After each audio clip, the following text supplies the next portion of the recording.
Observe.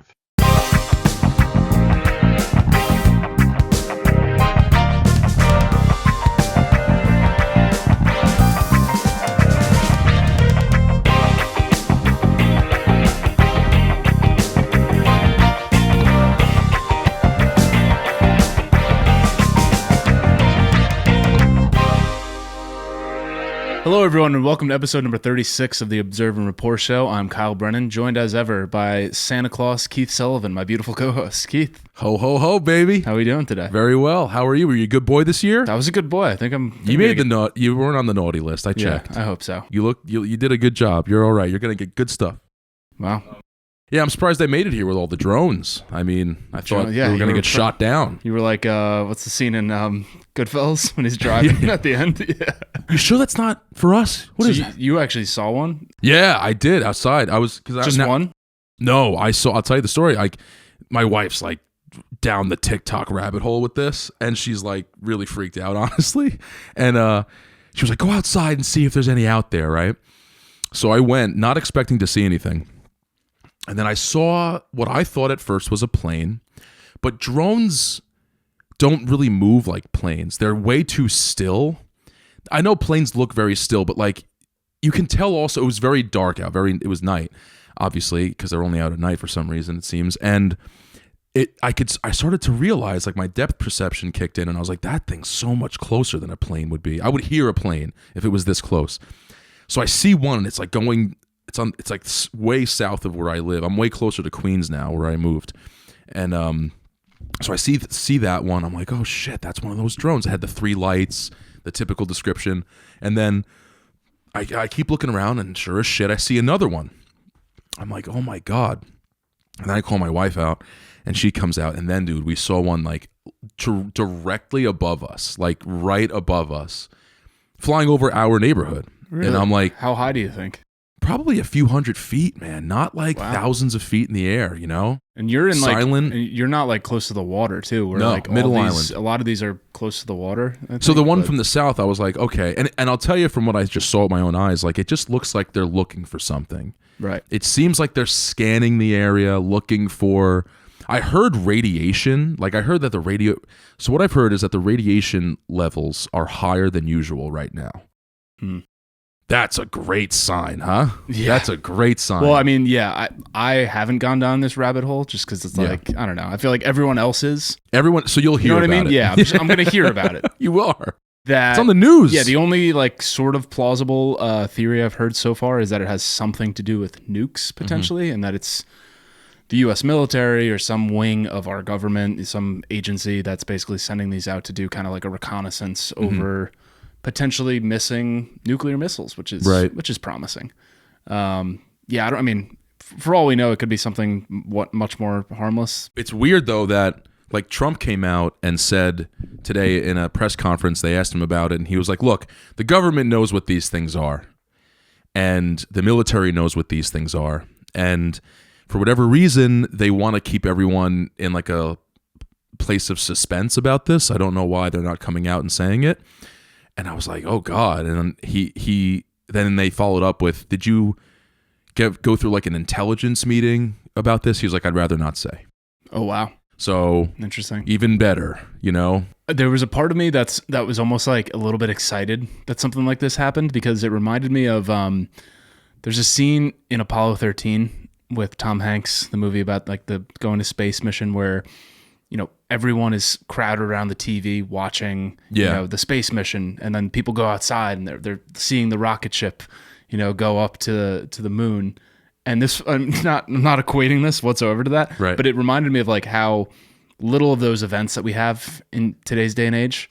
Oh yeah, like everyone in public knows about this same story, and we're all kind of in it together, trying to figure it out, or it's not as hopeful, obviously. There's secrecy to it, but it was just interesting. I'm like, oh, everyone, if you mention the word drone to someone in the United States, we all know they all know the story. Yeah. And I don't know. And dude, it's just interesting. It's really strange that like, regardless of it's just like a bipart, like it's not biased. Like there's ABC, MSNBC, CNN, Fox News are all saying the same thing about it, which is like I saw I forgot her name, but she's a famous reporter, and she was the one who her camera crew, whatever, her team found the orb. They filmed the orb. Did you hear about this orb? No. So you got to see this footage. It's wild, man. Like it's exactly. It looks a lot like ball lightning. You've heard Rogan talk about that, I'm sure. But it wasn't ball lightning, because usually ball lightning is very low to the ground. It comes out of the ground. It has to do with tectonic plate friction or something. But this was way up high in the sky, and it was way bigger than ball lightning usually is. It's like usually like that big. This was like, it had to be huge because it was way up there and it looked big. And it looked like what in biblical stories they describe, like the orb in the sky, and like, you know, they talk about, like, there's all these people who decipher biblical texts to say that they're probably talking about UFOs or UAPs as we call them now. And like, I think that they're looking for what that is. I think they're looking for either what that phenomenon is, or they're searching for like some weapon that's been like misplaced and like it's leaking radiation, and they're trying to find out where it is. And like, dude, like how hard is it to believe? And then like a congresswoman said that this is Iran and the mothership is on the coast. Oh, great. Yeah. I mean, it's one of those things where it's like, You know? I don't even want to go down the rabbit hole, because when it comes out, I'll find out, you know? Yeah. I don't need to go down every single Twitter thread that's Because what are you going to do about it? Yeah, exactly. You know, So, I mean, like, you're just going to freak yourself out. I mean, like, it's just crazy that like they're probably out there right now. And like, not like here, because they haven't been this deep into the island, but they're in like the city, tri-state. Trump said that there was some right over Bedminster where he owns property, and like he canceled his trip because of it. He was like, I'm not going over there. I'm also wondering if this is just like a one-time phenomenon, or if this is also sort of a get used to this happening more often type of thing. Right, like, what does this mean? Is this Orwellian? Is this like the government spying on us? Is this surveillance? Now it's Is like, this... oh, now we know that that's a capability, that just like an unnamed agency can come out and launch drones over an entire city. Right. I mean, So we're like, and it okay. also made me kind of curious that the anonymous group of hackers / you know, like they're not terrorists, they're more like WikiLeaks type. they're I like guess. Peter Panish kind of, or I'm sorry, Robin Hoodish kind of group of people who are like against the elites, against the corruption, and they every once in a while they'll like hack a news station and then put one of their messages through, but they haven't come out and said anything about this. And this is for sure the typical kind of thing that they come out and say the reality of it. But I'm thinking like maybe it's a group like that who's just showing that, like you're saying, like this can just happen now because drones are just so easily accessible. And I don't know, because they haven't been a part of our everyday life whatsoever. Yeah. We hear about them in war and stuff, and we're like, oh, every war now is going to be fought with drones. Yeah. But we've never actually seen them in mass like this before. So it's Yeah. like, it's kind of weird how a little bit of it is obviously we're skeptical, we're worried, we're fearful, but I feel like in a month's time, people will just sort of accept when they see drones in the air. Like, you know, is it just going to become normal? It's just like, and I'll fill you in a little bit. Like there was a Chinese guy who I have to mention is an American citizen, like born here, but he was flying a drone apparently near Los Angeles, like way too close to LAX, and got arrested. And he was on his way to China, like, and he got taken off of the flight, and he's like in jail and awaiting trial or sentencing or something. But yeah, like that's a little strange, you know, like is this like civilian duty? Is this spy? I mean, I don't know. And like it's almost like District 9 when like there's just aliens every once in a while in the sky, like who knows. I don't know, man, but it's not good cuz like Trump said too, he was like, you know, if this was the enemy, they would have shot them down, but it's not. So that's what's interesting is no one has taken responsibility. At least that I know of, no one's attempted to shoot any of these down. No, I think I've seen that someone did, and like, but it could have been fake. You know, Looked like I saw a video that looked fake. I don't know what it was. But it is interesting you bring up how like, you know, the news is all. It's not like bipartisan by any means, which is interesting. And I think so. One thing I sent this to you, and I put it in my newsletter last week. But I was listening to, you know, Sagar and Jetty on the Breaking Points podcast with Crystal Ball. He's really well read. He was on the Lex Friedman podcast last week, and he reads tons of books. So like he's this guy that anytime he mentions a book, like I immediately open up my Amazon and like add it to my wish list. And after his podcast with Lex Friedman, I probably added like 6 or 7 books on there. But one that he brought up was called, I think, Coming Apart by Charles Murray, which was about how, and we talked about this a little bit, maybe 2 episodes ago, about after the election, kind of these like bubbles that Democrats or Republicans live in when they see the results of the election and they're like, how could this have happened? Right. It doesn't make any sense. It must be this or it must be that. And what this book was about, I haven't read the book, Coming Apart by Charles Murray, was about the fact that increasingly now Americans sort of live in these bubbles. And a bubble can be defined in a lot of different ways, but this guy, Charles Murray, actually put together like a 25 question quiz that you can take it online. It's on pbs.org, and I put the link in my Instagram, and it's in my newsletter. But you can take this quiz, and it essentially you'll easily, within the first 5 questions, understand if you live in a bubble or not. Yeah. And you don't think about it because you tend to think if you're well read, if you watch the news, you're like, no, I understand, how the other half thinks or lives in some degree. But when you take this quiz, and did you take it? Mm-hmm. Mm-hmm. You take this quiz, and it's a 0 to 100.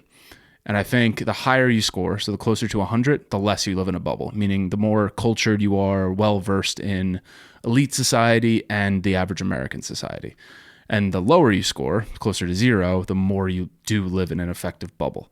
So I'll get into what some of the questions are in a bit because I'm sure people are curious, but I scored a 42. Mm-hmm. What did you score? 48. 48? So I'm less bubbly than you. Yeah. I was actually shocked that I was obviously as honest as possible. Yeah. I thought I was going to get lower. So some of the questions, which like I'll give one example that was pretty interesting, it was what do you think of when you hear the word Branson? Yeah. Which was interesting, right? I just said no idea. Yeah. So, and the options were, like for me, I think of Richard Branson, the Virgin Atlantic billionaire who owns Necker Island and who goes windsurfing and owns, Virgin Mobile and Virgin Airlines and all this stuff.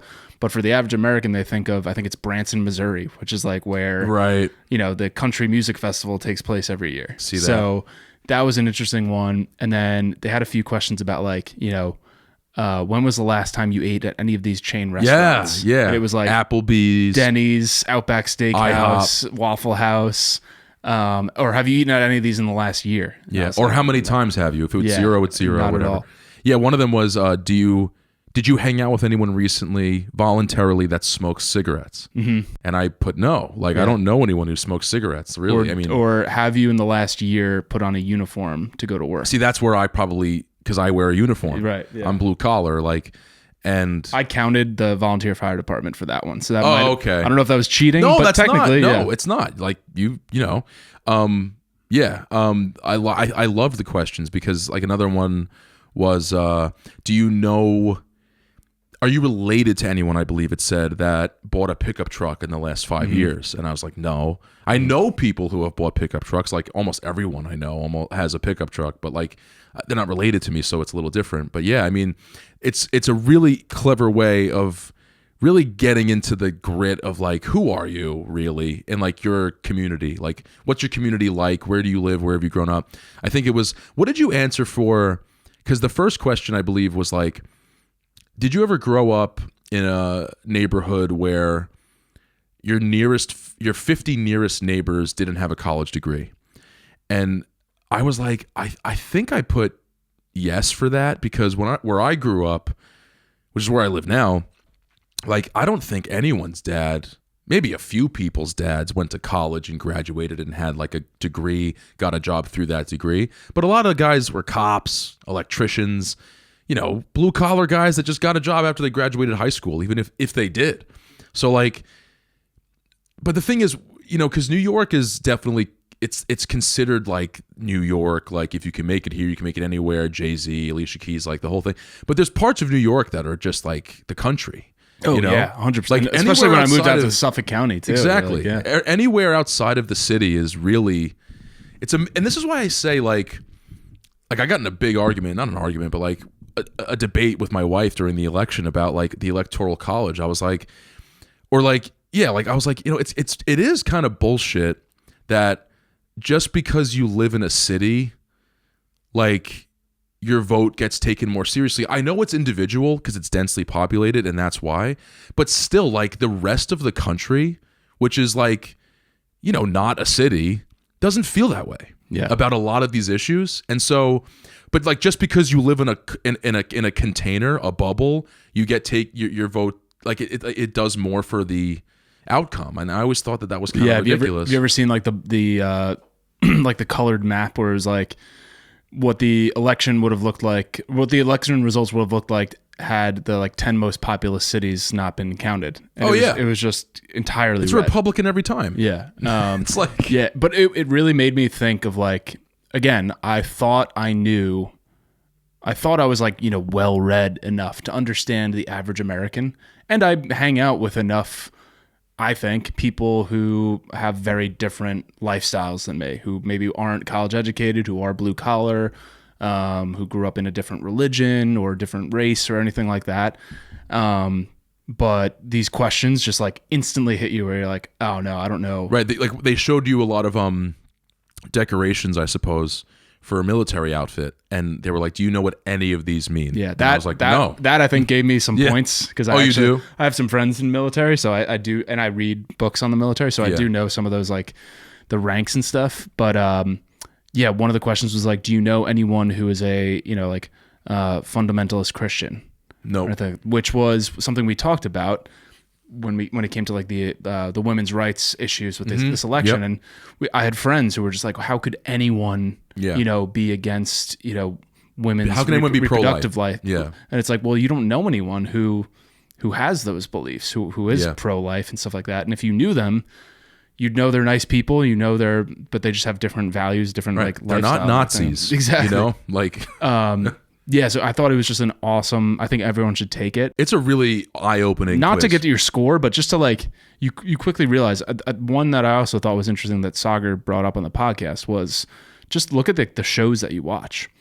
And he was saying, he's like, the average American watches shows like Big Bang Theory, The Voice, like The Masked Singer and stuff. Yeah. It's like, I guarantee you, like if you're listening to a podcast, you haven't watched any of those shows, and you're watching White Lotus and Scandal. Even just that puts you in a bubble. You're not exposed to the same television and stuff. So like you're in these different circles of when you're having a cocktail conversation with someone who's the average American who has a pickup truck, who's a fundamentalist Christian, who's in the military, who never got a high school education, who might, and by all means is probably just as smart as you are.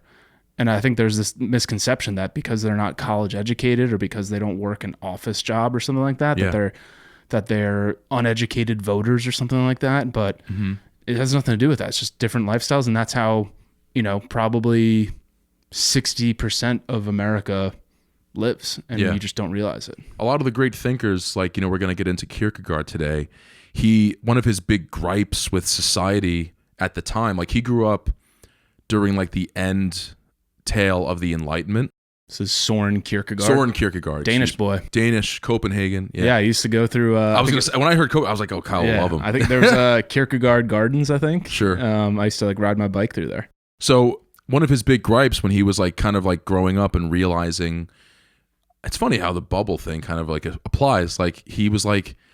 one of his quotes is, or he says in the book that I'm reading, Fear and Trembling, he goes, I grew up and I opened my eyes and I started laughing and I never stopped laughing until he goes, and I never stopped because I realized that, being wise isn't about holding any real wisdom. It's just like, do you agree with the collective on any issue? Do you, like going to church has nothing to do with being a good person anymore. It's like, did you memorize the prayers? So it's that you realize that society is made up of all of these structured kind of like dogmatic, recitations we all have to know and memorize. And if you do them, like you're part of it. But like the reality and the purpose of a lot of these things have gone away because during the Enlightenment, they were trying to the idea was that we have to get rid of the subjective truth and only worry about the objective truth with science. What, remind me, that was like what, 1800s? Yeah, 1840, I believe his first book came out, or he went to college in 1840. How did you stumble into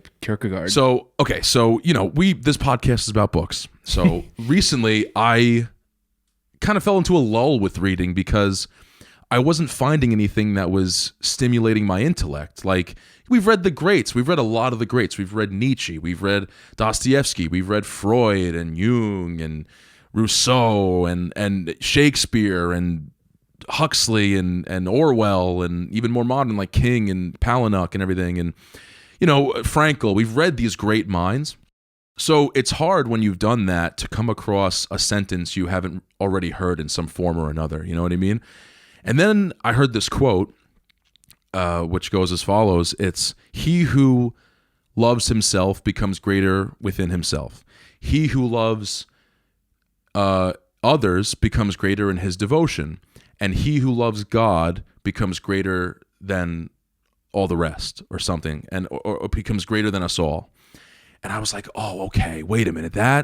That's profound, because that speaks to a subjective truth, not just an objective truth. And like for Nietzsche, for example, he was always obsessed with like warning everybody about what's going to happen if like God goes away and everything. And that's true, and he was right and all that stuff. But like this, because that happened, there's no regard at all anymore for subjective truth. Like, all anyone cares about is objective truth. Are you a scientist? Are you a doctor? Are you a whatever? Did you go to college? No? Then shut up. Like, that kind of mentality is still here. And in the Enlightenment, it was the same thing. Like, everybody was just disregarding everybody who didn't go to the right, establishment and get the right thing and do the right thing and say the right thing and whatever.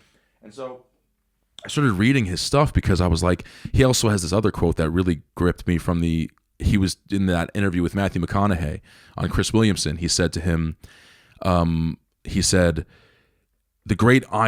ironic tragedy of life is that life has to be lived forward, but only makes sense in reverse. Loved it. Banger. Yeah, Chris Williamson says that all the time. Oh, okay. Yeah. Yeah, so when I heard that, I was like, I got to get into this guy, because it sounds like he's one of those guys who was 200 years early, or he was just so right that it echoes through time, And so I got into him a little bit, and like, he's just one of those guys that just was able to, like I said, he grew up and realized that the world's kind of a big joke. Like, marriage became just like this agreement between the state and whoever, the wealth attached to anybody you marry, right? Like, but it's not even about love anymore, and being wise, or it's not about wisdom. It's about, do you know the right things that we all learned in college, and right? Yeah. He's got some fantastic quotes, which he was one of those guys where like I didn't know anything about him. I just would always hear like a really good quote and see Kierkegaard, his name attached to it, right? And I'd put it in my newsletter, or like write it down, or like retweet it or something. And when you told me you wanted to talk about Kierkegaard because you were reading, was it Fear and Trembling? Fear and Trembling, yeah. I looked up some of like the quotes that I've like favorited over time, and like I just want to read like 3 of Do them 'em. because They're bangers. They're amazing. So this one I favorited this like months ago. He said, "People settle for a level of despair they can tolerate and call it happiness." Mm-hmm. I was like, damn. Yep. And then this was more about like faith that you were talking about. He said, "A man prayed and at first he thought that prayer was talking. But he became quieter and quieter until, in the end, he realized prayer is listening." Right. That's exactly him. Exactly. Yeah. He's like, all of these institutions have lost their juice. Like, the real reason why they exist. The problem with the church is the church. It's not the text, right? Like, because he realized, because he was a devout Christian. He's like, it's just become the nun whacking the kid with a ruler because he didn't get the prayer right. Like, it's not about, and that, because of that behavior, it's like in the Da Vinci Code or whatever it was, like the quote, "Religion isn't flawed, men are flawed." Mm-hmm. All men. And that ruins everything over time because we are full of sin and whatever. And like, the thing about it is that like, when you speak subjectively and like you use metaphysical truths and you use words like God, just that word alone, people go, "Oh, Jesus Christ. Like, this guy is, this guy's a quack, he's a kook, whatever." But the truth is that those words used to represent something. And God, it's not a white bearded man in the sky. It's whatever your faith holds true. It's really just your heart. Like, listen to your heart. That's kind of what it used to mean. It used to mean, like, for example, in Fear and Trembling, it goes through the Abrahamic story, and like when Abraham was the guy who was called upon God to kill his son Isaac. And just to go very quickly over it, it's like the point of that story is to show you that sometimes God, in quotes, will call upon you to do something that is not ethically right, or that is against the societal agreed upon thing that would be considered the right thing to do. Yet you're still called upon in your heart to do something about it. It's like when, for example, just because it's recent, when COVID was going on, you were afraid to say things. You were afraid to speak out against the majority because, you didn't want to get called out and be the zebra with the red spot on it amongst the lions and all that. You wanted to just remain like in the herd and like, I don't want to cause any problems. But we all have this voice in our hearts that, and even in your head, like you'll hear it. It tells you all the time, don't do it. Mm-hmm. Don't do it. Yeah. And you do it. And the point in that Abrahamic story is that, like, sometimes your heart will tell you to do something, but it's not the right thing to do. And in Kierkegaard's, he has these levels of what a man should be or what a person should be to go through the levels of like growing up, basically, right? So there's the aesthetical, which is the first layer. Then there's the ethical, which is the second layer. And then there's the religious, where you'll eventually reach there. It's kind of like the becoming enlightened, right? So in the aesthetical, it's people who kind of go through life like, when's the next party? Right? When are we going to the bar? Yeah. How do I look? How do I look? How do I present myself? And that's the part of the quote where it's like, he who loves himself becomes greater within himself. And then once you're done partying and you've realized it's kind of an empty, lonesome road with no end, and there's no real feeling of like accomplishment or contentment in that lifestyle, you reach the ethical, where you start maybe you get married, right? You decide to start a family. You decide to start helping out others, and that's the part of the quote where it's like, he who loves others becomes greater in his devotion to his community, to his job, to his family. And then the religious part of that is when you develop faith. And faith really means what he says. Faith is just he said it's a huge weight comes with that of responsibility, because you have to have faith even in times of despair, even in times where it feels like everyone's doing this, but your heart's telling you that this isn't right. You have to still believe in that thing against the odds of everybody else telling whatever the repercussions will be if you go against whatever it is that's going on in society. And to devote yourself to that, call it God, call it your instinct, whatever you want to call it, is when you reach this religious part of life where you realize material things don't matter. I love my family and all that, but at the end of the day, if something wrong is happening, I have to stand by that thing and I have to speak about it.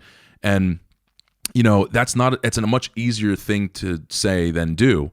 And like, again, with the religious talk, it's like it gets this bad rap because of like, when the Boston Globe or whatever it was, put out those stories about kids getting molested by the priests and all that. And then it became this kind of, generally understood thing that the church is just this like corrupt institution. But here's the problem with that. Every institution is corrupt, whether it's a corporation or the government or the church. That's the human part of it. That's the human behavior that ruins everything in the end. And it's because people don't live by their own institutions of faith, being religious, being a good person, and they just kind of think, well, I'm in the church, I'm a good person, I'm a priest, I don't do anything wrong. I think when I was going over some of the quotes, I remember him trying to equate, basically, he said something around I might be misquoting or paraphrasing in some way, but he was basically saying how the act of love is more about the person loving than who you're loving. Okay. You know what I mean? Mm-hmm. And in the same way, the act of faith is more about the person who holds the faith than about who they hold it in. Right. And I think, he also said something that resonates a bit more with me, which is like you said, like a lot of people think that God is like this bearded man in the sky. And when people say they believe in God, that they believe in eternal being or something. I think what Kierkegaard was more in line with was that God is like love, essentially. And it's like you said, it's having this sort of beacon or ethic or compass in your heart that guides you to make moral decisions for that are best for you and also for humanity. So it's acting out of love. Right. And I think that's kind of more in line with what I'm starting to understand the purpose of religion is more of, you know? And we've talked a little bit about this, and it's so ethereal, and it's so hard to explain it to another person and to have a conversation about it, because you have to understand it yourself first. And it doesn't really have it's metaphysical truths. It's not like, hey, look, 2 + 2 = 4, see? It's like, it's a way deeper discussion, you know? And that's the thing about human beings. We're very deep creatures. Like, we think for ourselves. We think about other things. We have our own feelings about stuff. Like, that's not very common in the world, in the animal kingdom, right? And going back to what you said about love, like he says, like, that's what Jesus is like, you know, everyone knows that Jesus loves everybody, right? Like, that whole thing, Jesus loves everybody. And then, you know, atheists, and you can go down the Dostoevsky hole with this, with you know, the brothers Karamazov, about like, yeah, well, why does Jesus love child molesters? Why does Jesus love murderers? That's the next book on my list, by the way. Yeah, it's I'm literally once I finish, I know once I finish. Well, we're about to have a baby, so I'm not going to be able to like churn through books as much, but that one is going to be a slow read it and listen, maybe, you know what I mean? Like, just get through. That's what I've heard. Yeah. My buddy told me, he's like, I listened to it while I was reading it. Yeah, it's tough, but like, so like, but the thing about Jesus is he has this religious, he was obviously, to call him religious is insane, right? But like, the point of that whole being, that whole character, that whole person, however you want to take it, is that against those facts about other human beings, they molested children, whatever, they murdered people, whatever, they were terrible people, the love for humanity remained. Like, it's always there. It's this I think he coined the term leap of faith. Like, leap from the ethical to the religious aspect is to take the leap of faith, in that regardless of, society's telling me this person is a damned individual who should be killed, but Jesus loves you. He would love that person regardless. You know what I mean? And like, to have that, to bear that responsibility, to carry that cross, to get, you know, into the whole, you know, symbolism of the whole story, is to carry the weight of the misunderstood opinion people will have about you for feeling that way about somebody who's bad. But ultimately, it's one of those things that if everyone was kind of like in that mindset, there wouldn't be those people in the first place. You know what I mean? And so it's I just I find him so fascinating because he's an existentialist, and I never really knew this about existentialism. It really just is what, you know, we've talked about how you'll never think of something that someone hasn't already thought of, right? And he's one of those guys. Like, I was trying to find Kierkegaard this whole time, because I'd read Nietzsche and disagree with a lot of it, but also agree. And like Dostoevsky, same thing, all these great thinkers. But Kierkegaard, I kind of like agree with everything he's saying, because his whole thing with existentialism is that, they call him the father of existentialism, by the way. Could you, I don't know if you can define it, that term? So that's what I'm about to do with my 500 word before I start saying anything way of doing it, is an existentialist is somebody who basically believes that regardless of the fact that there is no meaning in the material world, regardless of the fact that this is all probably for nothing, you should still be as good of a person as you should be. Because the nihilist will say those things and go, well, then what's the point? Right, I should just jam a fucking pen in my neck and get it Nietzsche over was with. Existentialist, right. He was, exactly. He, like, this belief that because everything is meaningless, fine. But that kind of gives you just as much of a reason to do as well as you can. Not just throw the whole thing out and go, because he one of his things I remember he said was like, you know, how he doesn't say 30 years, but he says like two score and a whatever of a, how long is that even really? Why don't I just end it now? Like, who gives a shit if I live for as long as I can live or not? Why not just get it over with if everything means nothing? And it's like, it's because the reality is you're bigger than just yourself. You matter to, there's a social debt, you put it that way, that narcissists and hedonists, they don't realize their social debt, what they're not contributing actually is much bigger than what they think. And in that kind of a way of thinking about the world, it just creates more of this narcissism where you get to look around in your mess and go, see, it's all a joke. And it's like, yeah, because you're not doing anything, you know? You know who and it's kind of related to this, but who you would be surprised gave me a similar feeling recently was actually John Cena. Of all Dude, people, I love John Cena. Dude, he's like an amazing. I love that guy. Amazing human being. That's why you ever see he always wears a suit. Yes. And they always go, why? He goes, because why not look as good as you can? Yeah. So he was on know? Kai Cenat, who's like this big streamer or whatever. yeah.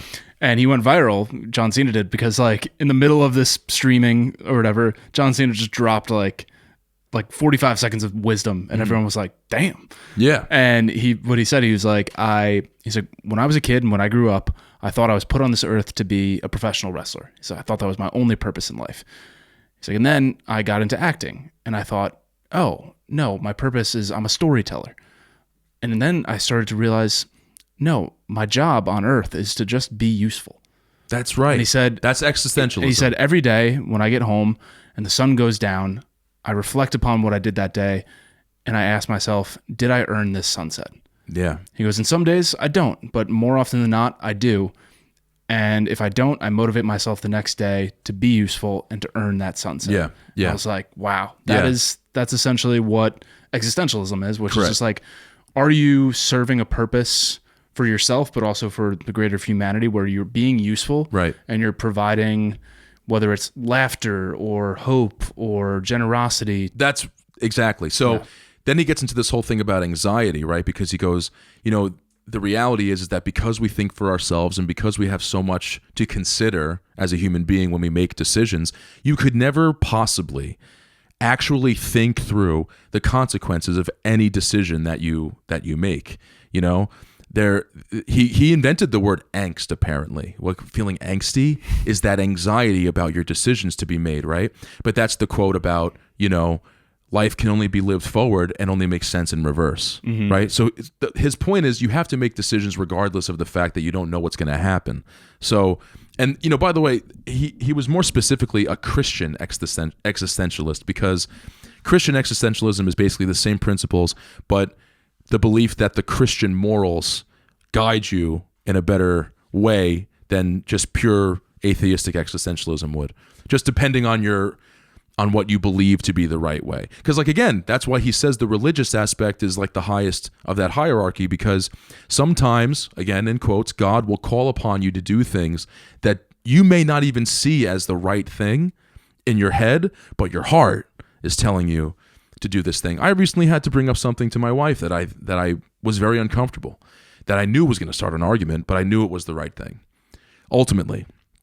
And as the man of the house, that's kind of like your role, is to see those things.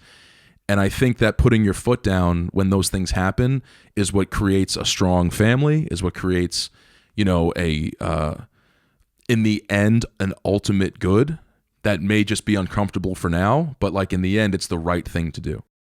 Well, that also tees up a perfect Kierkegaard line that I'll close it out with. Sure. At least the Kierkegaard conversation. I think he said something along the lines of, many people have a misconception that the path is difficulty. But what it actually is difficulty is the path. Aha. Right. Which is, it's one of those lines that, sounds obvious when you hear it, but for him saying that in the 1850s or whatever, that's a profound thing. Yeah. And people still struggle with understanding that is the most difficult thing to do. You can boil all self-help down to this one quote, which is, or not even quote, but adage: choose long-term over short-term. And in that situation with your wife, you could have chosen, the short-term relief of not having that conversation or lying, but you chose long-term of, let me put this out on the table, and I know it's going to suck at the time, but a year from now, I'm going to be glad that I did it. And you chose long-term over short-term. Right. That some of this conversation actually ties into another book that I just read by Morgan Housel, who wrote The Psychology of Money, which I recommend to anyone at any level of finance or knowledge about. How do you feel about people who say finance, by the way? Finance? I don't like it. It's come on. Unless you unless you are Unless like you're Warren Buffett. yeah, you gotta have a certain You net gotta earn worth. finance. Yeah, you gotta have a net worth of like at least 7 or 8 figures to say that. Right. Go on. But Morgan Housel, he's like kind of like a finance journalist, I guess. But Psychology of Money. Have you read that? No. It's a fantastic You've told me book. to 100 times. Yeah, I mean, I recommend a lot of books that are just like they teach you about how to manage your wealth and savings account and 401k and all that stuff. I read the one you recommended to me, Money book was by Tony Robbins? Yeah, Tony Robbins. Yeah. Great. It was great, but huge, but it's like that's practical about way more practical about savings and investing and stuff. Psychology of Money was kind of more about literally what it sounds like, which was how you should think about money. And I thought that book should be required reading before any other finance book that you read.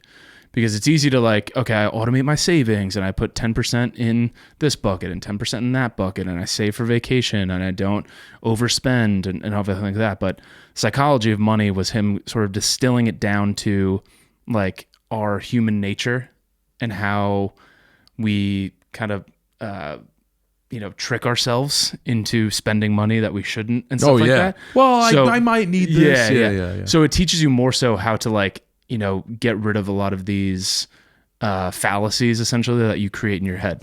So the book, his second book that he just came out with recently is called Same as Ever, A Guide to What Never Changes.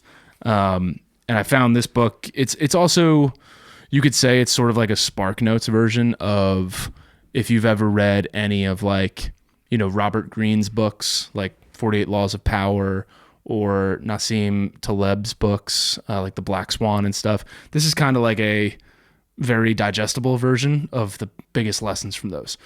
And you can distill it down to like the Voltaire quote, which is like, history never repeats itself. Man always does. Mm-hmm. So I think it's 21 things or 17 things that basically over time, and we've talked about, the Fourth Turning and, Ray Dalio's books and stuff, how human nature is always going to be the same. And he basically distills it down to these like rules of things that will always stay the same regardless of whether you're living in the 90s during an economic boom, whether you're living during the 2008 financial crisis, or whether you're living through war, famine, COVID, whatever crisis it might be. Human nature is always the same.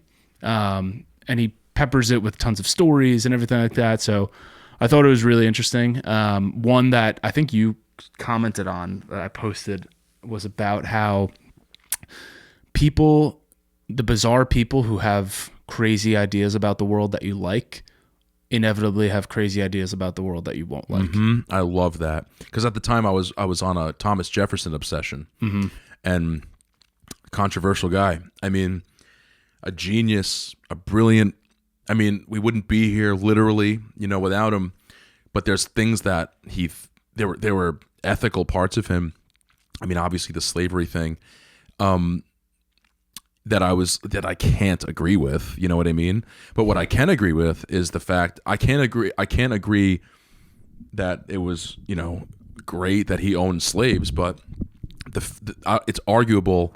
It's an argument that he did more to end it than anyone else. You know what I mean? Like, even though he owned his own, even though he impregnated a lot of the slaves on his plantation at Monticello, which I want to go to so badly, Monticello, but you been? No. I feel like you would have been there. But anyway, like, it was a joke on the plantation a lot when people would come to visit Monticello. They'd go, a lot of your slaves like look like you. He's just like, oh yeah. Because it's in the water. Yeah, I don't know. It's the sun. I don't know. It's weird. And so that it's funny. Like, everyone thinks that like now there's all this clickbait and like all these horrible stories, these hit pieces that come out about politicians. That was going on then. There were newspapers writing about in detail that Thomas Jefferson impregnates his own slaves. Oh wow. Yeah, like he does that, and like it became like a nationally understood thing that he's like this big piece of shit, whatever. But that quote about how a lot of the people that you think are the greatest thing, like, they definitely have some beliefs that you just wholeheartedly disagree with. It's true. It's absolutely true. Thomas Jefferson, he was a really, it's there's something to be said, and no one understands this, and it's hard to understand because we weren't there. But people like blame the British colonial white man for slavery, and the British colonial white man is the only one who ever did anything to end it. It's really funny. Like, the only reason why it's not a thing anymore is because they ended it. It would have never stopped. It would have never stopped. Like, it was going on all over the world, in every country, all over the globe. And the Christian British colonial man was the only people who had the thought, like, this is wrong, and we can't end it right now overnight, but we have to set the gears in motion to stop this. It's so obviously wrong. And no one thought that at the time. It's hard for people to understand that, but it's really people are like, what do you mean? We need slaves. Like, how are you going to do anything? You know. But they were the only ones they were the first people in the history of our species, to say that this has to stop. Yeah. And it's funny that look, The Dark Knight is the greatest movie of all time, one of them. Mm-hmm. And there's that quote at the end, you know, when Batman takes the fall for Harvey Dent, when he says, you're the hero that Gotham deserves, but not the hero they need, you know? And it's funny how Batman's the reason why Gotham was saved in the end, and he takes the fall as the villain, right? And it's like, sometimes it's cyclical, like human behavior. Like, the people who ended the thing are blamed for it in history. Yeah. You know what I mean? Yeah. And I'm sure we could go back and find a million examples. Tons of examples of that. I mean, they tear their statues down. He was a bigoted, slave-owning piece of shit. And yeah, they own slaves, but everyone owns slaves. And it's hard to say but in a sentence like that. There is no excusing it, right? But the reality is that was just a part of the time. What's the quote? Men in history should be judged within the context of their time frame. You know, you can't judge them with today's standards. Mm-hmm. Their standards at the time. Well, that's what Jordan Peterson says all the time, where he says, you know, you all think that if you lived in, 1930s Germany, that you would have been the one to say, no, I'm not standing. Yeah, everyone thinks they're Schindler. Yeah. You think that? Okay, good. We've talked about Ordinary Men 100 times, right? Like, it's the reality. But those guys, as controversial as they are now, they were just as controversial back then, but for the opposite reasons. Like, he was a progressive liberal, Thomas Jefferson. Yeah. He was a literal progressive liberal. Like, people were like, "Is this guy out of his fucking mind? Slavery. We need it." So anyway, it's just an interesting. Well, yeah. I mean, you could look at, let's say, maybe 50 years from now, and you look in the history textbooks and you see that Obama was against gay marriage. Right. But Obama was also the person that legalized gay marriage. Right. You know? And so it's funny, and to Obama's credit, he had, a lot of these guys, they have to play the game to get where they need to be to make a change at all.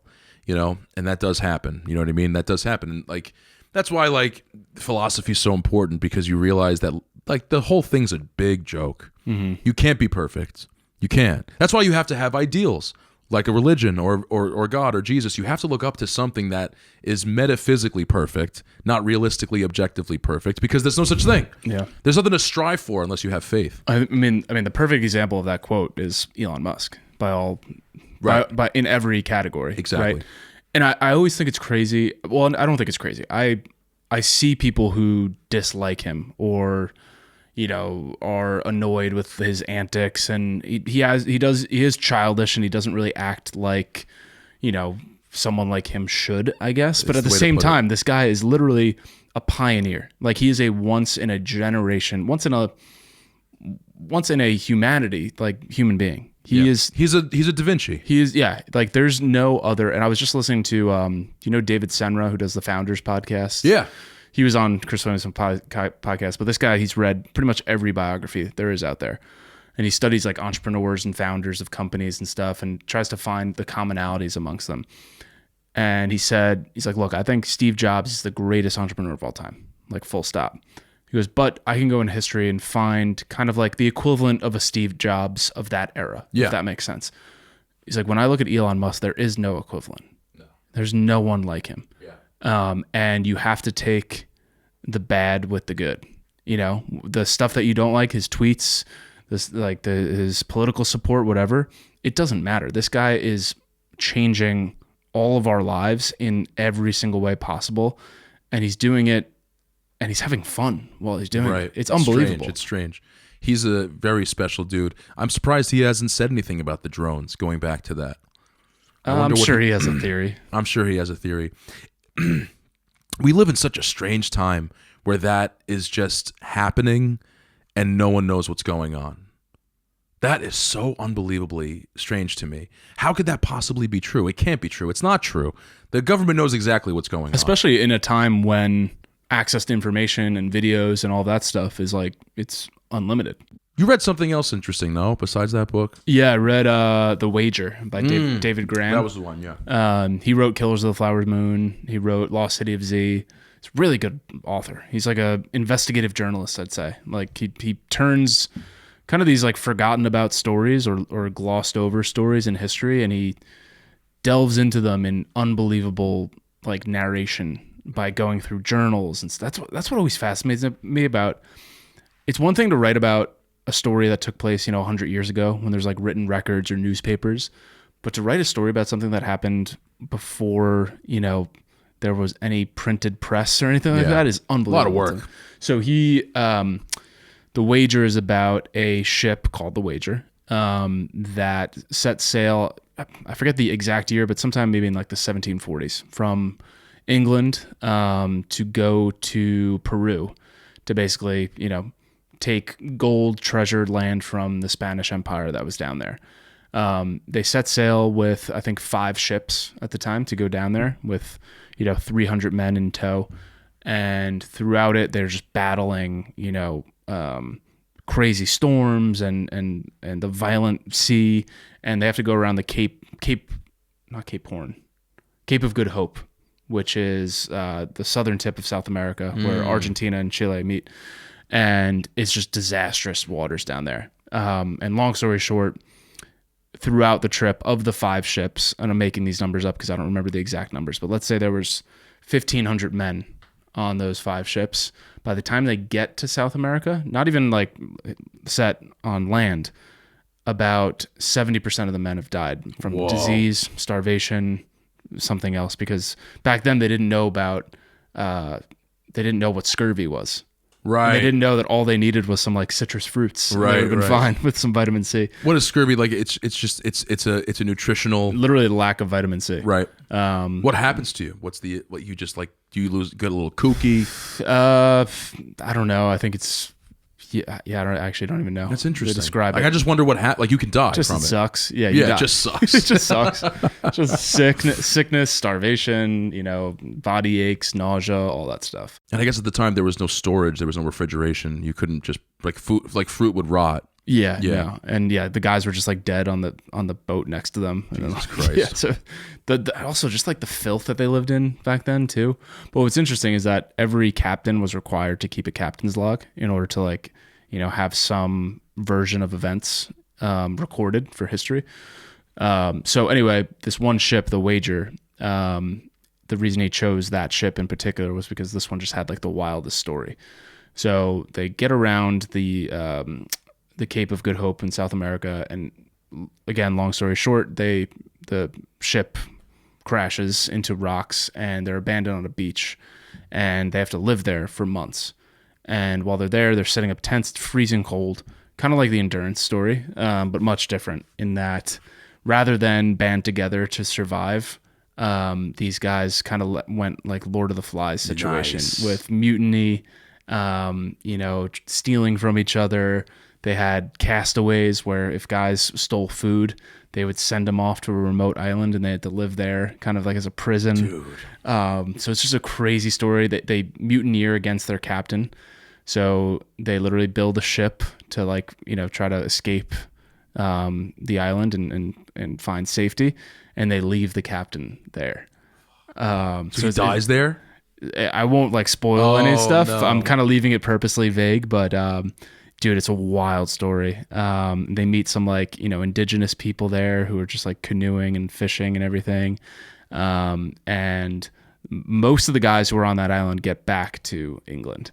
And then from there, it's a whole nother thing because it's like an investigation and a criminal trial because they hear about mutiny is you pay with your life, right? In the British Navy, mutiny is that is punishable by death. So these guys just get back from 6 months to a year of survival, and they would just want to see their wife and children. Life, man. And they're immediately put in cuffs, and it's just, dude, it's a wild fucking story.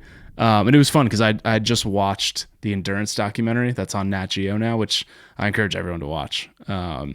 Endurance, if you're not familiar, I talk about it all the fucking time, but the story of Shackleton, I think personally it is the greatest story of survival ever recorded. It should be way more famous than the Titanic, I think. Really? It happened around the same time, and no one knows about the Endurance. Everyone knows about the Titanic, right? It's the big. Everyone knows. It's the big ship. The Endurance, in my opinion, is a way more unbelievable story that everyone should know about. And if you don't feel like reading the book, which the book, I guarantee you will. I've never heard a bad review about the book, and it's short, maybe 250 pages. You can read it. But the documentary is also really cool. It's an incredible book. Because in the documentary, they actually go and find the shipwreck in Antarctica. Oh, no shit. Yeah. I knew they found it, but I didn't know that happened in that doc. Well, they discovered it, I think, 2 years ago, and it was like on Instagram and everything, and then that's when they decided to make the documentary. It's still stuck in ice. Yeah. Wow. Bro, it's underwater, but it's like preserved completely. Right, of course. Much. Yeah. Speaking of this stuff, like recommendations, I got to tell you, man, did you watch The Penguin? No, dude, I want to watch it so bad. Bro, this fucking guy, Colin Farrell, man. He's unbelievable. Look, people have it like beef with like the whole like, why does it got to be Batman? Like, why is everything got to be Batman now? Whatever.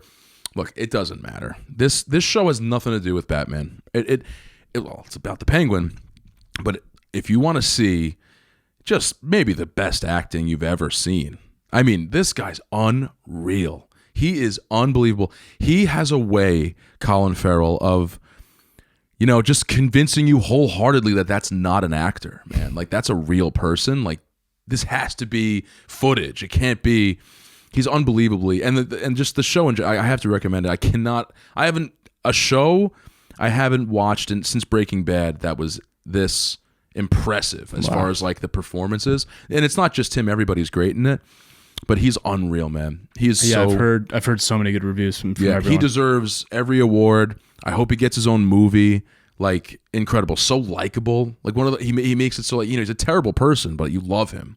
You want him to succeed. That's the best, when it's like a bad guy, but you like him. Those are the best types of shows. Incredible. Sopranos, Breaking Bad. Like, they all have that. Literally, he's as good as James Gandolfini. Wow. Like, it's really, and because he does the whole. It's a mob. It's really a mob show. Like, it's about the Penguin is a proprietor, as he says, but he's a mobster. He's a gangster.